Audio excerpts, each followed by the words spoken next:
বিসমিল্লাহির রহমানির রহিম। আমি মরহুমা বেগম খালেদা জিয়ার বড় সন্তান তারেক রহমান। আমি আজকে এখানে উপস্থিত সকল ভাইয়েরা এবং বোনেরা যারা উপস্থিত আছেন,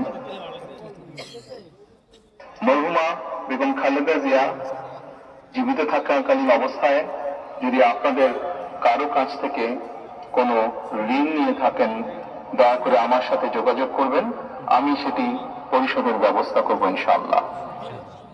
একই সাথে উনি জীবিত থাকাকালীন অবস্থায় ওনার কোনো ব্যবহারে, ওনার কোনো কথায় যদি কেউ আঘাত পেয়ে থাকেন, তাহলে মহিমার পক্ষ থেকে আমি আপনাদের কাছে ক্ষমা প্রার্থী। দোয়া করবেন আল্লাহ তাআলা যাতে ওনাকে বেহেশত দান করেন। আসসালামু আলাইকুম। আসসালামু আলাইকুম।